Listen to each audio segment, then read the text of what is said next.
Break के बाद फिर एक बार आपकी खिदमत में हाजिर हैं हुज्जतुल इस्लाम जनाब मौलाना मोहम्मद कैसर साहब क़िबला तशरीफ़ फरमा है। व्हाट्सएप के ज़रिए जो सवालात हैं हम उनकी खिदमत पेश करते हैं। आइए देखते हैं सबसे पहला सवाल कहाँ से है। अस्सलामु अलैकुम। अलैकुम सलाम। हमारा मसला ये है कि दो लोग जो मुहिब्बान अहले बैत अलैहिस्सलातु वस्सलाम से ताल्लुक़ रखते हैं, एक दूसरे को पसंद करते हैं, पर इस्तिखारा जब देखा तो मना आता है। ऐसे में क्या किया जाए और दोनों को साथ भी रहना है? उम्मीद है हमें जवाब जल्द मिलेगा। और हमारा यानी पहला सवाल, ये दो सवाल है, पहला सवाल इनका ये है। देखिए, अगर इस्तिखारा देखा है तो इस्तिखारे के ऊपर अमल कीजिए जी। अगर मना है तो आप शादी न कीजिए या कोई भी रिश्ता कायम करना है वो न कीजिए जी। अगर इस्तिखारा नहीं देखा होता उसके बाद आप करते कोई हर्ज नहीं है जी। लेकिन इस्तिखारा देखा, मना आया तो आप उस पर अमल कीजिए जी।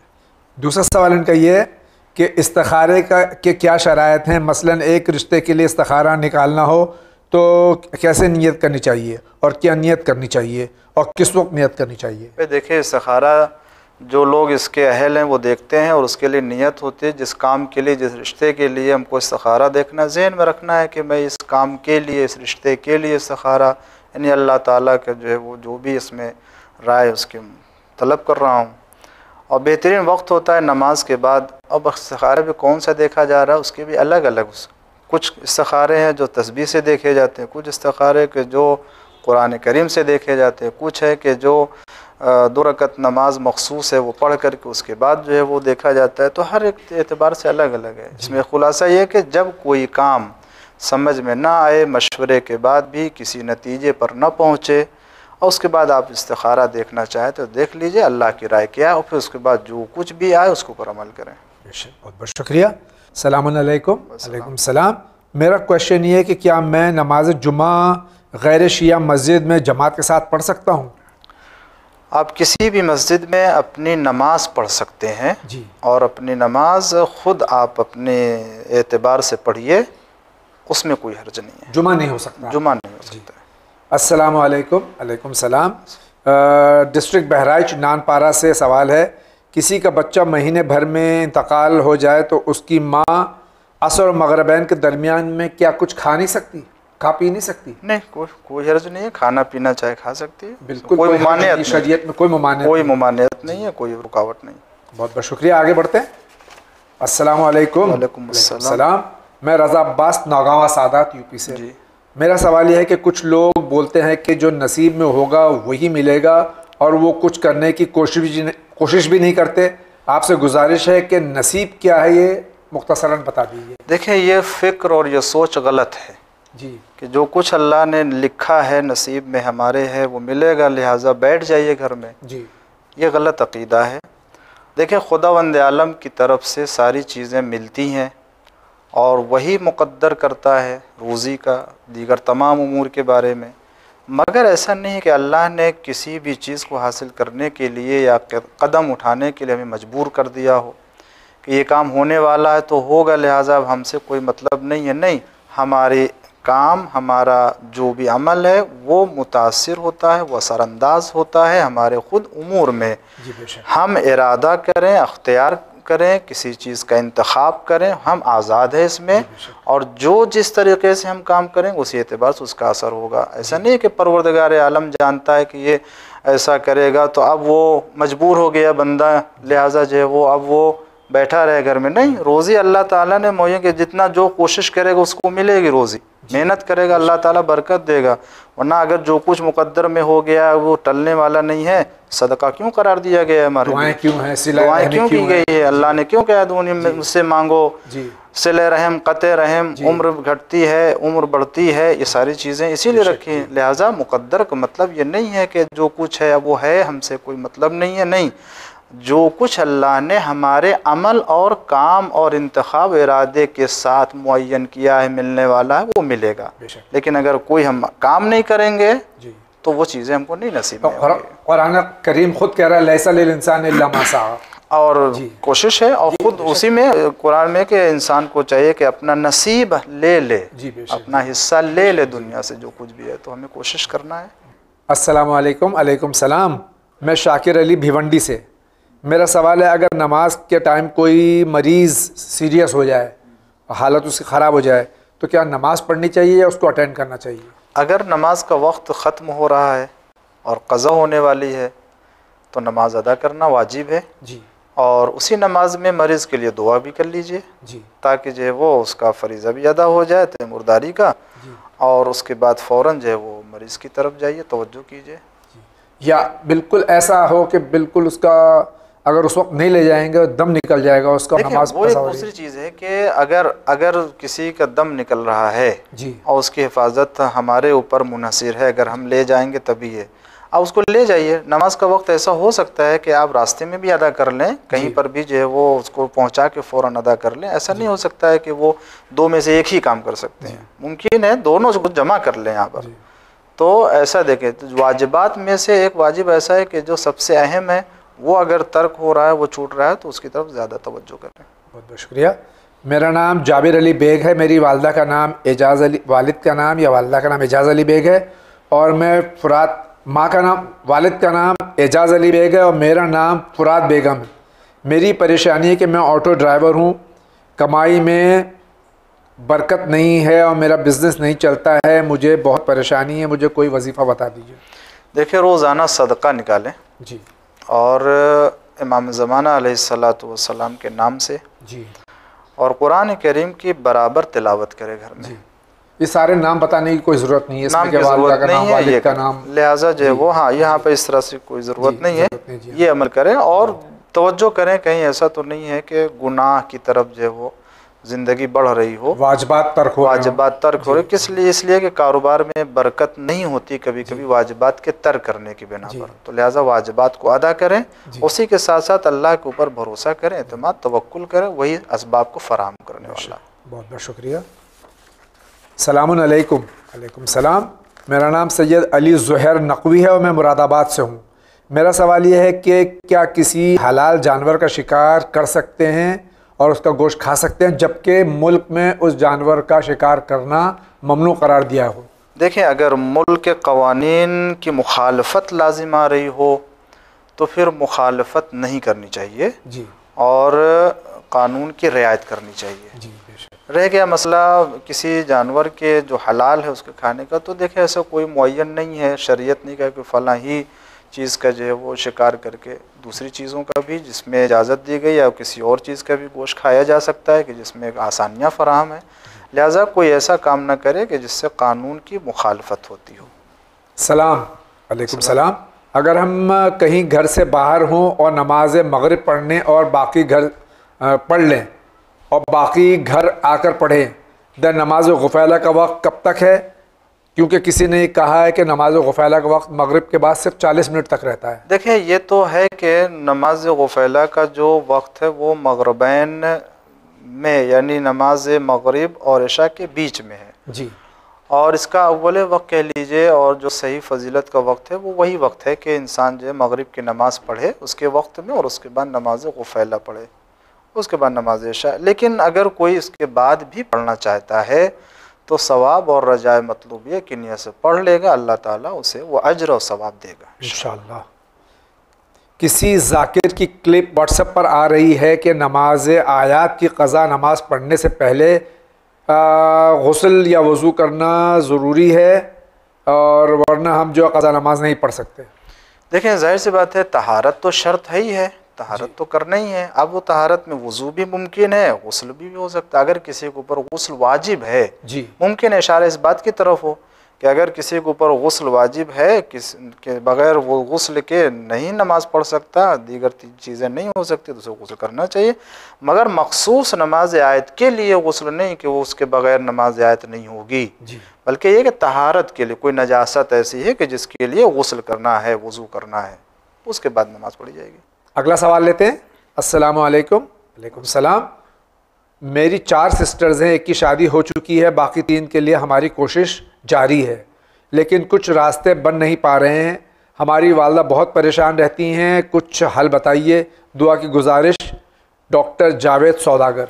देखें अल्लाह ताला जो है वो असबाब फ़राहम करेगा, इंशाअल्लाह मुश्किल दूर होगी। ज़ियारत आशूरा की नज़र कर लें, 40 दिन पढ़ें और 5 रोज़ा भी मन्नत मान लें, नज़र कर लें कि ये रिश्ता मुनासिब फ़राहम हो गया, तो अल्लाह ताला के बारगाह में अहद करते हैं, अल्लाह के लिए, लिल्लाह मैं 5 रोज़ा रखूँगा, यकीनन जो है ये हाजत पूरी हो जाएगी इंशाअल्लाह।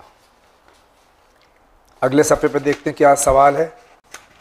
सर का या पैर का मसा करते वक्त पहले अगर वज़ू का ही पानी यानी हाथ के कुछ बूंदें अगर गिर जाएं तो क्या ये पानी भी पोंछना है? देखें, अगर इतना ज़्यादा है कि उसमें मखलूत हो जाएगा पानी और कह सकें उर्फ में कि ये अलग से पानी है, तो उसे पोंछना चाहिए। लेकिन अगर बिल्कुल मामूली और एक बिल्कुल ज़र्रा बराबर है तो देखें वो ना होने के बराबर है। लेकिन एहतियात बहरहाल यही है कि बिल्कुल साफ़ होना चाहिए। बहुत बहुत शुक्रिया। अस्सलाम वालेकुम मौलाना साहब। वालेकुम अस्सलाम व रहमतुल्लाह। मैं राजस्थान केकड़ी ज़िला अजमेर से, नाम ताहिर हुसैन है। मेरा सवाल है कि क्या गैर शिया मोमिन की मस्जिदों में नमाज पढ़ी जा सकती है? पढ़ी जा सकती है। कोई मस्जिद है, कोई अल्लाह का, न शिया है न सुन्नी है जी, अल्लाह के बाद अल्लाह का घर है यकीनन। खुम्स का माल क्या हम गरीब, यतीम या किसी मुस्लिम मदरसे में दे सकते हैं? शाहनवाज अली ख़ान ताहिरी, खानपुरा बड़गाम से सवाल कर रहे हैं। अगर सहम इमाम है तो इजाज़त ज़रूरी है, हाकिम शरा या वकील हो जो उसका, और इजाज़त के बगैर नहीं दे सकते हैं। और अगर सहम सादात है तो उसके लिए भी एहतियात है कि इजाज़त है, लेकिन फिर भी अगर आप समझते हैं तो दे सकते हैं। लेकिन सहम इमाम के लिए इजाज़त शर्त है। अस्सलाम वालेकुम। वालेकुम सलाम। मैं कश्मीर श्रीनगर से हूँ। सवाल मेरा ये है कि शादी एक उम्मी घर में हुई है। मैं वहाँ झाड़ू पोछा लैट्रिन बाथरूम से लेकर हर काम करती हूँ। मैंने सुना है कि उम्मी घर में सैयद लड़की झाड़ू पोछा लैट्रिन बाथरूम साफ नहीं कर सकती।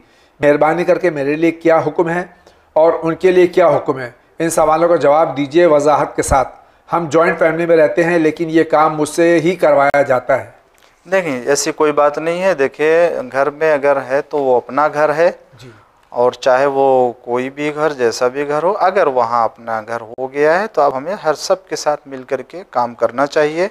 और यही मौलाए कायनात और जनाब सिद्दीक़ा ताहिरा सलामुल्लाह अलैहा की ज़िंदगी में मिलता भी है।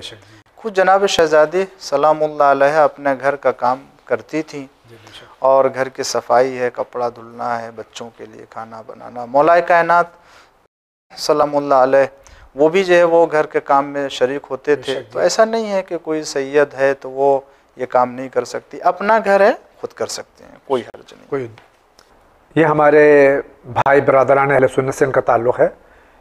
ये फरमा रहे हैं, इनका नाम आसिफ है, हैदराबाद से। इनका सवाल ये है कि इनके एक शिया दोस्त हैं, उसकी वजह से ये जानना चाहते हैं कि शिया हजरात जो हैं वो खुलफा सलासा को सिर्फ ये नहीं कि मानते नहीं बल्कि बुरा भला भी कहते हैं।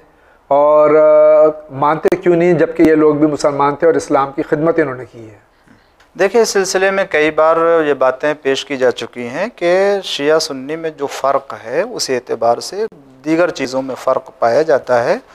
और वो ये है कि पैगम्बर इस्लाम सल्लल्लाहु अलैहि वसल्लम की वफ़ात के बाद जो शिया मज़हब है वो रसूलुल्लाह के फ़रमान से और हुक्म खुदा से जिसको अपने बाद इमाम और ख़लीफ़ा बनाया है उनको पहला इमाम मानते। मौलाए कायनात अमीरुल मोमिनीन अली इब्न अबी तालिब अलैहिस्सलाम।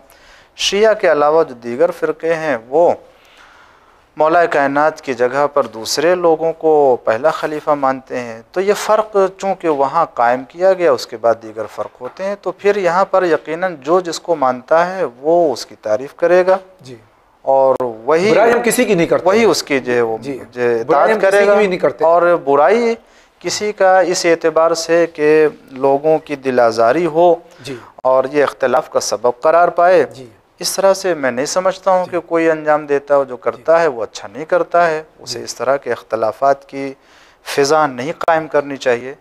तो ये बातें कही जा चुकी हैं। मुख्तसर ये नहीं है कि हम गो के उनको अपना रहबर नहीं मानते, लेकिन जो लोग मानते हैं हम उनका एहतराम करते हैं। बेशक यह मसला जो है वो उनके एहतराम में ही है। आगे बढ़ते हैं। सलाम अलैकुम। अलैकुम सलाम। मेरा सवाल है कि वालिद के इंतकाल के बाद गवर्नमेंट सर्विस बड़े बेटे को मिलती है, क्या उसमें छोटे भाइयों का भी कुछ हक़ है जबकि वो ज़रूरतमंद हो? इसमें शरीयत के अहकाम में कोई जो है वो फ़र्क नहीं है और कोई दखालत नहीं शरीयत को। वो जिसे भी देना चाहे दे सकते हैं। अस्सलाम वालेकुम। वालेकुम सलाम। मेरा नाम सैयद शबी अब्बास रिजवी है। मेरा सवाल है कि क्या कोई शिया लड़की किसी गैर शिया लड़के मुसलमान लड़के से शादी कर सकती है? अगर कर सकती है तो क्या दोनों में से किसी को अपना फ़िरका बदलना पड़ेगा? और क्या फ़िरका बदलना ज़रूरी है? क्या वो दोनों अपने अपने मसलक पर बाकी रहकर शादी नहीं कर सकते? देखिए, इस्लामी कानून और शरीयत के एतबार से कोई हर्ज नहीं है, कर सकते हैं, मगर मेरा ज़ाती मशवरा है कि इस तरह से न करें जी। और इस तरह की शादी पायदार नहीं होती है, बहुत ही कम होती है, क्योंकि बाद के बहुत से मसाइल उठते हैं, बच्चों की तरबियत के मसाइल होते हैं, माहौल अक़ीदे का मसला आता है, फिर वो इख्तलाफात बढ़ते हैं और फिर जुदाई होती है। Do you have to remove homes on the meher money? If yes, please give the correct division of 1 lakh rupees. देखिए, इसमें 1 लाख रुपए के लिए आप इसमें अगर खुम्स निकालना चाहते हैं तो 20% जो बताया गया है आपकी बचत होनी चाहिए, जो 20,000 होती है, और उसको निकालना है। और उसके बाद जो 2 हिस्से होते हैं उसके, एक सह में इमाम है और एक सह में सादात है। आगे बढ़ते हैं। अस्सलाम वालेकुम। वालेकुम अस्सलाम। मौलाना साहब, can you please advise if we apply oil on hair, can we do वुज़ू फॉर नमाज और we have to first wash hair before वुज़ू? देखिए, इतना ज़्यादा अगर है कि पानी उसके ऊपर नहीं रुक सकेगा या पहुँचेगा नहीं, जिल्द तक पानी पहुँचने से रुकावट है, बहुत ज़्यादा मकदार में है तेल तो, वरना अगर कम है, ज़्यादा थोड़ी सी चिकनाहट है तो उसमें कोई हर्ज नहीं है, वज़ू हो सकता है, मसा भी हो सकता है और उससे पाक साफ़ करने की ज़रूरत नहीं है। बहुत बहुत शुक्रिया। अस्सलाम वालेकुम। वालेकुम अस्सलाम। मैं नासिर अब्बास कश्मीर से हूँ। मेरा क्वेश्चन ये है कि क्या गैर शिया मस्जिद में गैर शिया इमाम के पीछे नमाज़ पढ़ सकते हैं और किस सूरत में पढ़ सकते हैं, और नियत मुरादा की जाएगी या इमाम के साथ? कोई भी अपनी नमाज है, चाहे ज़ोहर की हो, असर की हो, मगरिब इशा की, आप नमाज़ पढ़ सकते हैं इमाम के पीछे, मगर फुरादा और अपनी नमाज़ पढ़ेंगे, अपनी नियत से अपनी नमाज़ पढ़ें। अस्सलाम वालेकुम। वालेकुम अस्सलाम। I am Shabana from Anpara Sonbhadra. मेरा सवाल है कि क्या जनाबत की हालत में वज़ू या तयम्मुम करके नमाज़ पढ़ सकते हैं? अगर पानी दस्तयाब नहीं है, मुज़िर है और तयम्मुम के लिए जवाज़ पैदा हो रहा है जी, तब तयम्मुम ही उसका इलाज है, वज़ू नहीं है। वज़ू नहीं है जी, तयम्मुम करके नमाज़ पढ़ सकते हैं। बहुत बहुत शुक्रिया। ये एक बहुत तवील सवाल है, आप अगर इजाज़त हो तो बिस्मिल्लाह। बिस्मिल्लाह। अस्सलाम वालेकुम। वालेकुम अस्सलाम। विन टीवी पूरी टीम और इस चैनल पर अपना कीमती वक्त सर्व करने वाले सभी उलमाए किराम पर मेरा लाखों बार सलाम। बहुत बहुत शुक्रिया। हमारा भी सलाम तमाम उलमाए हक़, हमारे मराज किराम और जितने उलमाए किराम यहाँ तशरीफ़ लाते हैं उन सब पर हमारा सलाम। अल्लाह पंजतन पाक के सदक़े में आप सबको शाद व आबाद रखे, इलाही आमीन। मेरा एक मसला है जिसमें आपकी मदद का तलबगार हूँ। मेरी शादी को 2 साल होने वाले हैं, लेकिन औलाद की खुशी नसीब नहीं हुई। डॉक्टर ने मेरा और मेरे शौहर दोनों का फुल चेकअप करवाया और सब कुछ नॉर्मल निकला। डॉक्टर कहते हैं कोई प्रॉब्लम नहीं है, लेकिन फिर भी ऐसा क्यों हो रहा है? मैंने और मेरे शौहर ने वो तमाम दुआ, नमाज, रोज़े जो तलब औलाद के लिए किताबों में लिखे हैं वो सब करके देख लिया। हर नमाज में दुआ मांगते हैं, जहाँ जहाँ मुमकिन था उन तमाम इमाम बारगाहों और रोज़ों पे जाकर दुआ मांगी, लेकिन हमारी दुआ की आवाज़ में शायद वो क़ुव्वत नहीं है जो अल्लाह तक पहुँच सके। समझ में नहीं आता क्या करें। दुनिया टाइम देती है, ताने देती है। प्लीज़ कोई अमल बताएं जिससे कि हमारी औलाद हो जाए। देखें, वो सब कुछ कर चुके हैं और सारी दुआएं पढ़ चुके हैं, सारे अमल कर चुके हैं। एक चीज़ रह गई है, मैं समझता हूँ, वो ये कि अल्लाह की रहमत से नाउमीदी और मायूसी ना अख्तियार करें। बेशक सब कुछ कर देने के बाद भी अल्लाह की रहमत से जो शख्स मायूस होता है उससे बढ़ कर के कोई गुनाह नहीं है। अल्लाह मुसब्बिबुल असबाब है, असबाब को फराहम करने वाला है। अगर वो चाहेगा और अल्लाह ताला इनायत करेगा तो किसी भी अमल के बग़ैर और किसी भी दवा के बग़ैर भी वो अता करेगा। बेशक। और अगर अल्लाह नहीं चाहेगा तो दुनिया की सारी दवाएं इस्तेमाल कर लें और तमाम आमाल कर डालें, वो नहीं होने वाला है। लिहाजा इन तमाम आमाल के साथ जो सबसे अहम है वो ये कि अपनी सारी उम्मीद और सारी जो है वो सारा तवक्कुल वो अल्लाह ताला की ज़ात के ऊपर लगाएं। इसके अलावा भी जो है वो बहुत ही मुजर्रब है, और गोया ये ख़ुद इमाम अलैहिस्सलाम ने फरमाया, ज़मानत लिया है कि ज़ियारत आशूरा का अमल करें 40 दिन। यानी इमाम ने फरमाया अगर कोई शख्स किसी हाजत के लिए ज़ियारत आशूरा का अमल 40 दिन बराबर बग़ैर नागा किए हुए पढ़ता है तो उसकी हाजत अल्लाह ज़रूर पूरी करेगा। ये भी करें इंशाअल्लाह, जो है वो इंशाअल्लाह। आगे देखते हैं क्या सवाल है, अगले सफ़े पर चलते हैं। और वो सफ़ा खोल दिया हमने, उसमें है अस्सलाम वालेकुम। वालेकुम सलाम। मेरा नाम अमीना है, मैं दिल्ली से हूँ। मेरा सवाल यह है कि कोई माँ भी इबादत करती है मगर उनका बेटा बिल्कुल भी अल्लाह की तरफ नहीं लौ लगाता, ना नमाज़ पढ़ता, ना इस्लाम पर उसका ईमान है। माँ उसे बहुत समझाती है, माँ की वो सुनता ही नहीं, उसका गुनाह किसे मिलेगा? देखिए, जनाब नूह अलैहिस्सलाम का बेटा गुमराह हुआ तो जनाब नूह अलैहिस्सलाम ने अपने बेटे की नसीहत की है जी। ऐसा नहीं है कि उसकी हिदायत नहीं की है जी।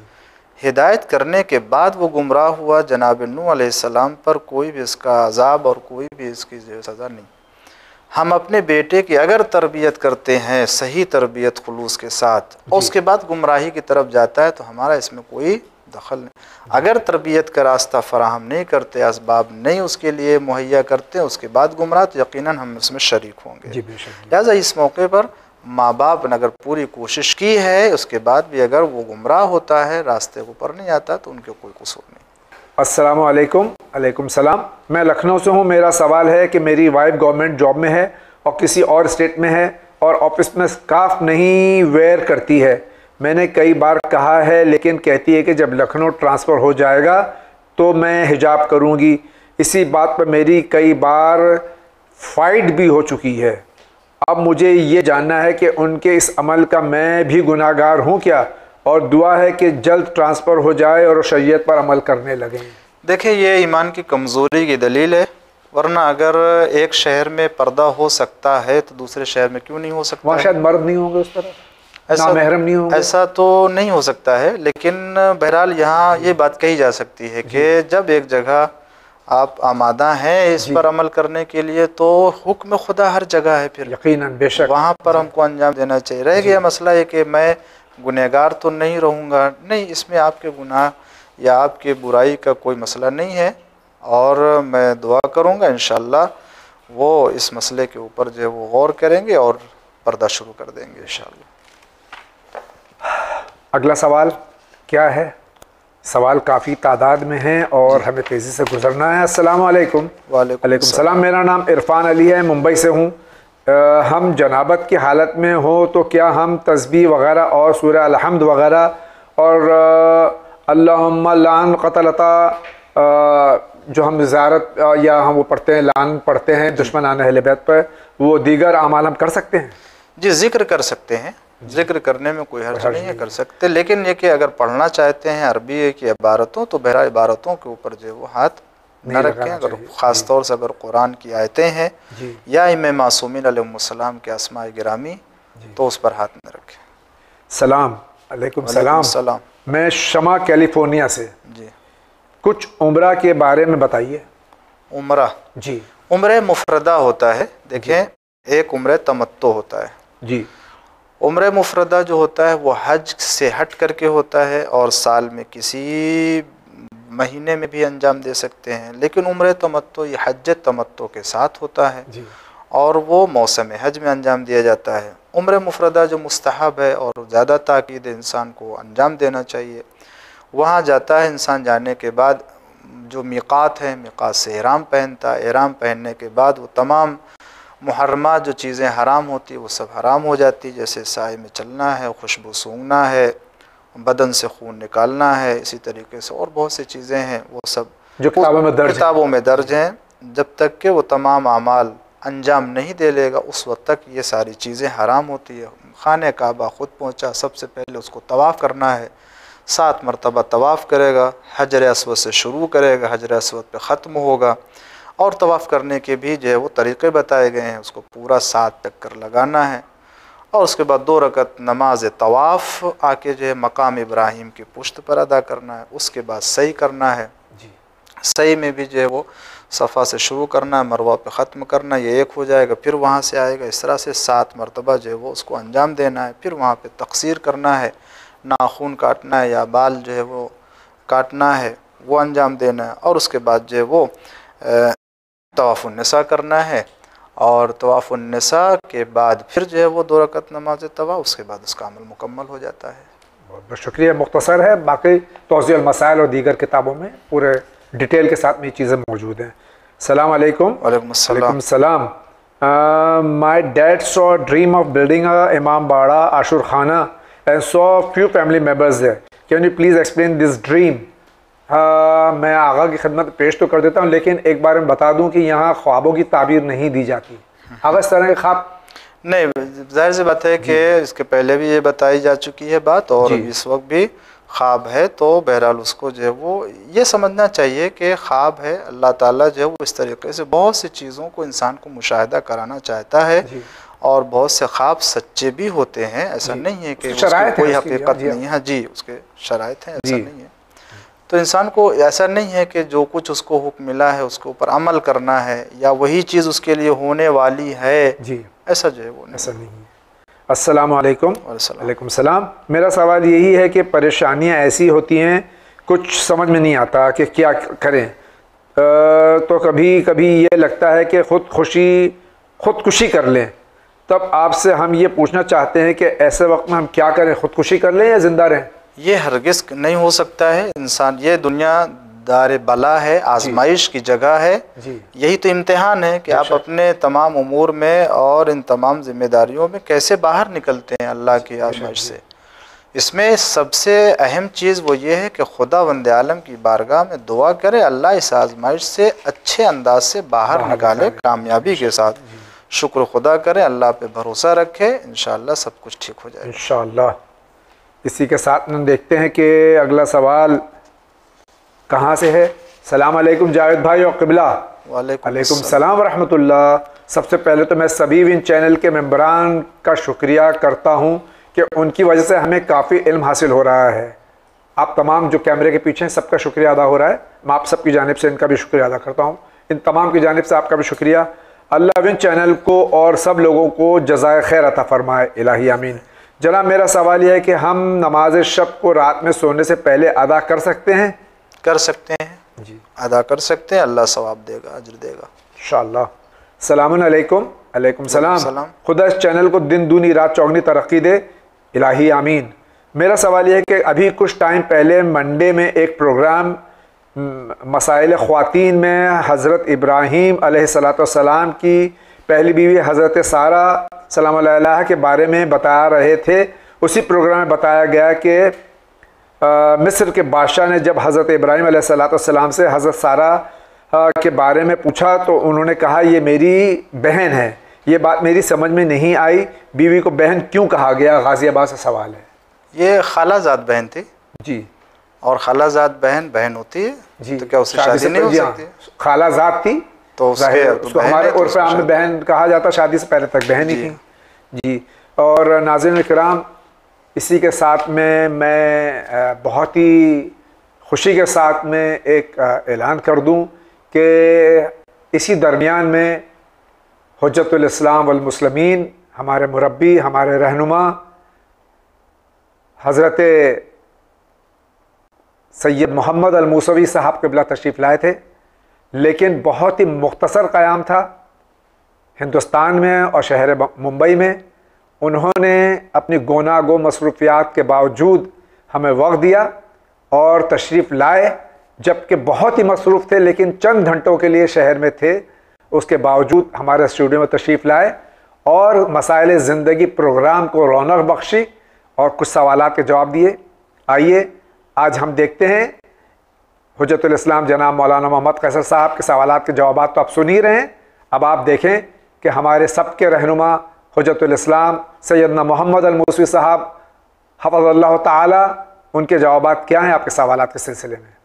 खुशी का मकाम है दो बातों से। सबसे पहले तो मैं सरकार वली असर अजल अल्लाह ताला फ़रजहु शरीफ तमाम मराजा इकराम, तमाम उलमाए हक़ और आज ख़ुसूसन हमारे मेहमान हुज्जतुल इस्लाम सैयद मोहम्मद अल मूसवी मुद्दज़ल्लहुल आली और तमाम नाज़रीन और तमाम मोमिनीन की खिदमत में सिद्दीक़ा ताहिरा बतूल अज़रा हज़रत फ़ातिमा ज़हरा सलामुल्लाह अलैहा जो सरकार ख़त्मी मरतबा सल्लल्लाहु अलैहि वसल्लम की इकलौती बेटी हैं, उनकी विलादत बासआदत की मुबारकबाद और तहनीत और तबरीक पेश करता हूँ।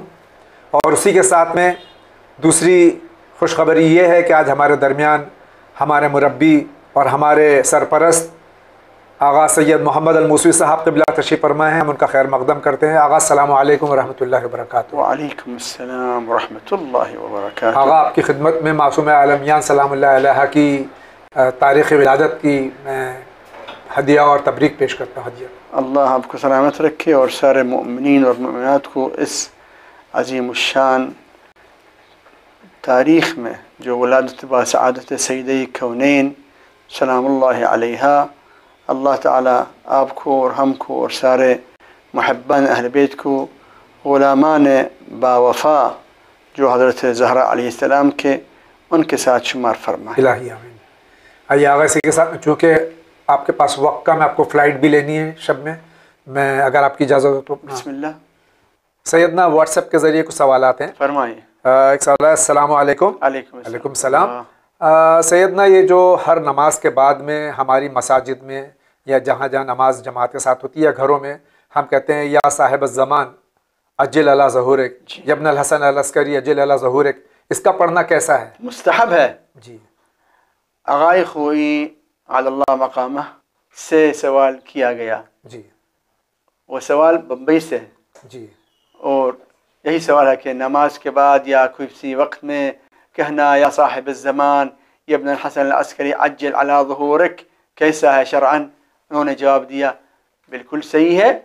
और उसके बिल्कुल उसके मिसाल में हम दुआए अहद के आखिर में 3 मरतबा कहते हैं अल अजल अल अजल या मौलाई या साहिब ज़मान, तो उसके कहना अच्छा है। और कहीं होता हो और वहाँ ये रोक दिया गया हो?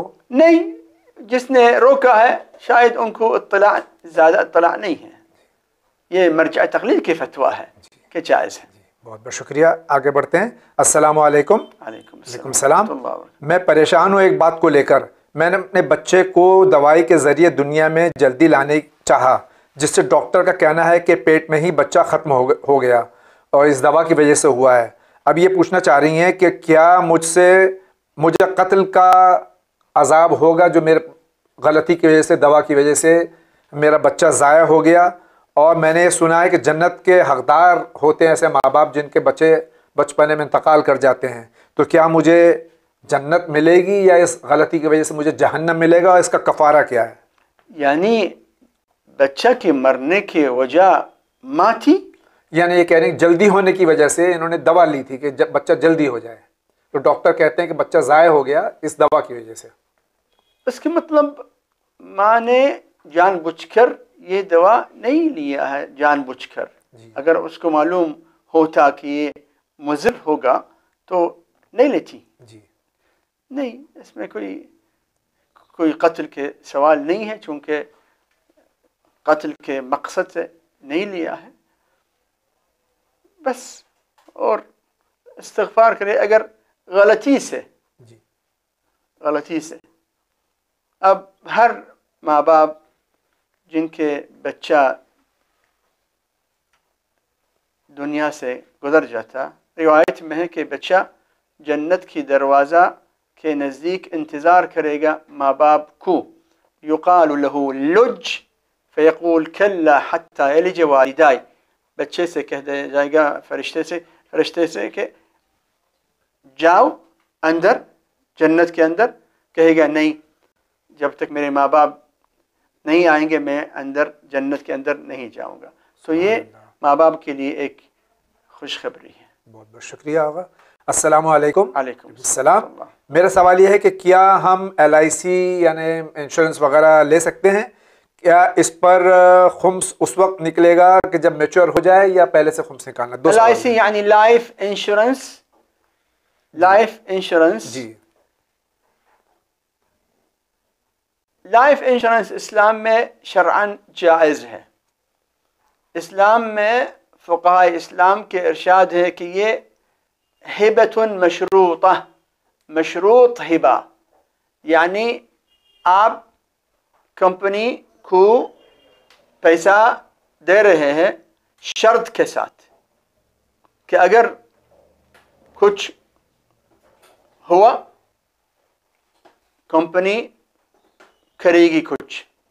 जी उसके मतलब ये हिबा है शर्त के साथ, जी हिबा मशरूता, कंडीशनल गिफ्ट। तो लाइफ इंश्योरेंस या कोई भी इंश्योरेंस आमतौर पर जी जो हिबा मशरूता के तहत में आ जाता शरअन जायज़ है। अब सवाल के खुम्स का तारीख कब होगी? लाइफ इंश्योरेंस पॉलिसी में आपके पास फ़र्ज़ कीजिए 10,000 रुपया, जी ये 10,000 अभी तक मैच्योर नहीं हुआ, आपको वो पैसा मिलेगा शायद 20 साल के बाद। जी जितने आपने इस पॉलिसी में इन्वेस्ट किया, इस साल में आपने इस पॉलिसी में 1,000 दे दिया, जी ये 1,000 इन्वेस्टमेंट हो गया है, जी तो उसके खुम्स निकालना चाहिए अभी। जी पॉलिसी के मैच्योर होने के बाद जितने आपने दिया, फर्ज कीजिए आपने दे दिया 20,000 रुपया, जी आपको मिलेगा 50। जी 20 जो आपने दे दिया उसके खुम्स निकाल दिया, उसके ऊपर खुम्स दोबारा नहीं होगा। जी वो रकम जो इजाफा आएगी जी उसके ऊपर खुम्स होगा। खुम्स होगा। मगर फिलहाल जो आप देते रहते हैं हर साल में ये इन्वेस्टमेंट है, जी तो उसके हिसाब करना चाहिए उसी साल के खुम्स में। इसमें बहुत बहुत शुक्रिया आगा। आगे बढ़ते हैं। सलामुन अलैकुम। वालेकुम सलाम। मैं नोहा ख़ां हसन आज़मी गुजरात से। मेरा सवाल क़िबला ये है कि क्या दाढ़ी का मुंडवाना हराम है? अगर है तो वो किस दर्जे का हराम है? या आगा उसकी हराम की क्या किस्म है? मुस्तहबात हो तो किस पेल से होगी?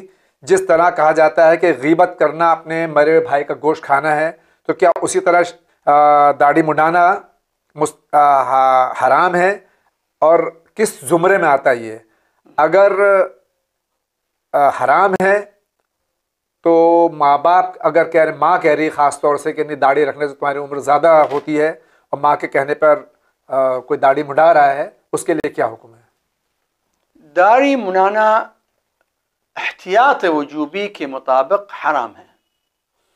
मराजा तकलीद फरमाते हैं कि एहतियात वजूबी, वाजिब एहतियात के मुताबिक दाढ़ी मुंडाना जायज़ नहीं है। अब कौन से दर्जा? देखिए, कत्ल करना गुनाह कबीरा है, गीबत करना गुनाह कबीरा है, दाढ़ी मुंडाना गुनाह है। हम नहीं कह सकते गुनाह कबीरा है, गुनाह है। हर गुनाह कबीरा भी ना हो, अगर इसके तकरार हुआ यानी फिर से कबीरा हो जाएगा। रिवायत में है ला सगीरत मअल इसरार, यानी इसरार के साथ गुनाह करता है और करता है और करता है, उसके मतलब ये गुनाह जो असल में गुनाह कबीरा नहीं था अब हो जाता है कबीरा, चूंकि उस पर इसरार है।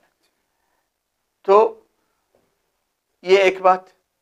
माँ कहती है दाढ़ी नहीं रखना, ये माँ की बात नहीं है। अगर माँ कहती है नमाज नहीं पढ़ना, कैसा होगा?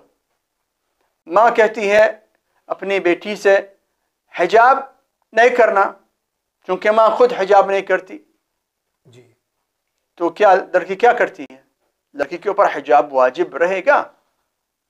तो माँ कहने से दाढ़ी मुंडवाना जायज़ नहीं है।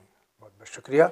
अस्सलामु अलैकुम। वालेकुम सलाम। सबसे पहले मैं आप सबका शुक्रिया अदा करती हूँ, आपके ज़रिए शरई मसाइल का पता चलता है। सर मेरा सवाल ये है कि ब्लैक ग्रेप्स खाना हमारे मज़हब में मना है, क्योंकि हमारे किसी इमाम अलैहिस्सलाम को अंगूर में जहर पॉइजन दिया गया था? नहीं नहीं, ये तो कोई नहीं।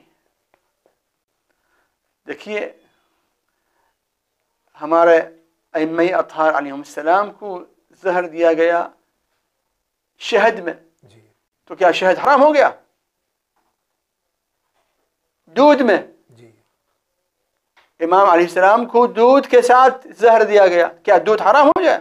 नहीं, ये कोई मंतक नहीं है, कोई लॉजिक नहीं है। जी नहीं, हमारे मजहब में कोई चीज हराम नहीं है अगर दलील नहीं है कि हराम हो।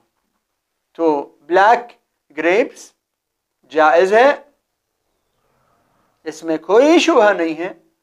और कोई इंसान कह दे फलां चीज हराम है, फलां चीज हराम है, उससे पूछो दलील क्या है?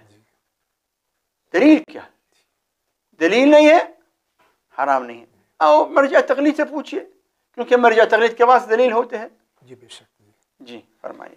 आगे बढ़ते हैं आगा। सलाम अलैकुम। वालेकुम सलाम। लॉन्ग लिव चैनल विन इंशाअल्लाह, इलाही आमीन। मैं मोहम्मद बिलासपुर छत्तीसगढ़ से। मेरा सवाल ये है, क्या जिनों की नमाज होती है? अगर है तो इंसानों की नमाज और जिनों की नमाज में क्या फ़र्क है? देखिए, अल्लाह ताला ने इंसु जिन को पैदा किया इबादत के लिए, वमा खलक़तुल जिन्न वल इंस इल्ला लियअबुदून, इबादत के लिए। बेशक। अब जिन की इबादत किस तरह होती है, हमसे क्या मतलब? हमारा काम नहीं है। उनके आलम अलग आलम है। जी। मगर कुरान में जो हम पढ़ते हैं, हाँ, जिन के ऊपर तकलीफ होती है। यानी क्या? यानी मुकल्लफ होते हैं। जी। यानी मोमिन होते हैं, हाँ, मोमिन होते हैं जी, काफिर भी होते हैं। जी। अब पढ़ लीजिए सूरह जिन। कुल ऊहिया इलैया अन्नहु इस्तमअ नफरुम मिनल जिन फक़ालू इन्ना समिअना कुरआनन अजबा यहदी इलर रुश्द फ़आमन्ना बिह। पूरी तफसीलात के साथ सूरह जिन में। जी। और कुरान के अलग सूरह में जिन का तज़किरा है कि जिन जैसे हम जिम्मेदार हैं कि ईमान लाए और नेक काम करे, वही जिन की जिम्मेदारी है। मगर हमारा काम नहीं है कि जिन के किस तरह काम करते हैं, क्योंकि उनके आलम अलग और हमारा आलम अलग है। और कुरान में ये आयत है कि इंस और जिन के दरमियान जो ताल्लुकात रखना चाहे उनके लिए बहुत परेशानी होगी। वअन्नहु कान रिजालुन मिनल इंस यऊज़ून बिरिजालिन मिनल जिन फज़ादूहुम रहक़ा। लोग जो इंसानों में से कुछ लोग जो जिन्नात के साथ ताल्लुकात रखना चाहते थे, उसकी वजह से उनको बहुत ज़्यादा परेशानी आ गई है। तो हम अपने आलम में मसरूफ़ रहे, अपने को अच्छा इंसान बनाए, जिनसे कोई मतलब हम नहीं रखते। बहुत बहुत शुक्रिया आगा। अस्सलाम वालेकुम। वालेकुम सलाम। मीर हसन नेल्लोर आंध्र प्रदेश से सवाल है कि जहाँ कसर नमाज पढ़ना हो, वहाँ पर अगर पूरी नमाज यानी वाजिब नमाज पूरी अदा की गई हो और तो उसका यानी कि क्या तदारुक बातिल है। जी। जिसके फर्ज है कसर नमाज पढ़ना, मुसाफिर जिसके रहना मुसाफरत में 10 दिन से कम, जी, उसके नमाज कसर होगी। यानी ज़ुहर की, असर की, इशा की 4 की बजाय 2 रकात होगी। जी बेशक। मगरिब तो रहती है जी। 3, सुबह तो रहती है 2। जी। ये 4 रकाती नमाज जिसके कसर अदा करना 2, अगर जानबूझकर पढ़ लिया 4, नमाज बातिल। अगर भूल जाने से पढ़ लिया 4, फिर से पढ़ना पड़ेगा कसर की शक्ल में। बहुत बहुत शुक्रिया। सलाम अलैकुम। वालेकुम सलाम। हाशिम रज़ा का सवाल है, जी मैं जानना चाहता हूँ अगर गुस्ल करा है मैंने तो वज़ू करके नमाज पढ़ना है या वज़ू ना करके नमाज पढ़ सकते हैं? गुस्ल के बाद अगर गुस्ल जनाबत हो तो वज़ू नहीं करना चाहिए, गुस्ल जनाबत के बाद। जी। अगर गुस्ल जनाबत नहीं था, दूसरा गुस्ल था। फर्ज कीजिए गुस्ल मस मैयत, जी गुस्ल जुमा मुस्तहब गुस्ल है, जी गुस्ल ज़ियारत इमाम हुसैन अलैहिस्सलाम की करबला में, जी कोई भी गुस्ल जो वाजिब हो या मुस्तहब हो, जी जनाबत के गुस्ल के अलग अलावा उसके साथ वज़ू करना जायज़ है। जी मगर वज़ू करके गुस्ल करके नमाज ऐसे ही पढ़ लिया सही है। जी यानी मुस्तहब गुस्ल जिसके इस्तिहबाब साबित हो जी और वाजिब गुस्ल के अदा करने के बाद नमाज पढ़ना वज़ू के बगैर सही है। बहुत बहुत शुक्रिया आगा। आगे बढ़ते हैं और अगला सवाल लेते हैं। हम ये जानना चाहते हैं कि जो शख्स कुरान की झूठी कसम खा ले उसका कफ़ारा क्या है? अस्तग़फिरुल्लाह रब्बी व अतूबु इलैह, अस्तग़फिरुल्लाह रब्बी व अतूबु इलैह। तो बहुत ख़तरनाक गुनाह है। अस्तग़फिरुल्लाह रब्बी व अतूबु इलैह, अस्तग़फिरुल्लाह। ऐसे गुनाह के जिक्र करना भी इंसान को डराता है। बेशक ये कहते हैं हदीस में अल-यमीनुल काज़िबतुल गमूस, ऐसे कसम जो जानबूझकर झूठ, जी गमूस यानी उसके कसम खाने वाला को जहन्नम के अंदर धकेल देता है। हाँ अंदर ले जाता है। जी इस्तिग़फ़ार करे, इस्तिग़फ़ार और कफ़ारा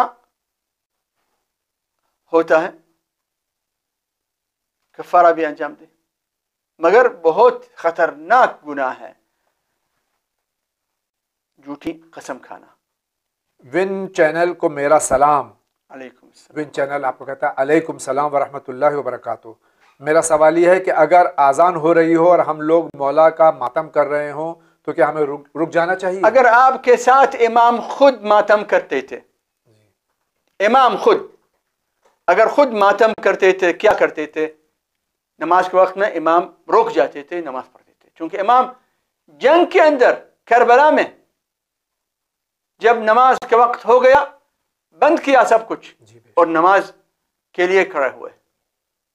हज़रत अली अलैहिस्सलाम नहरवान में जंग के अंदर नमाज के वक्त हो गया, बंद किया, जंग को छोड़ दिया, नमाज के लिए खड़े हुए।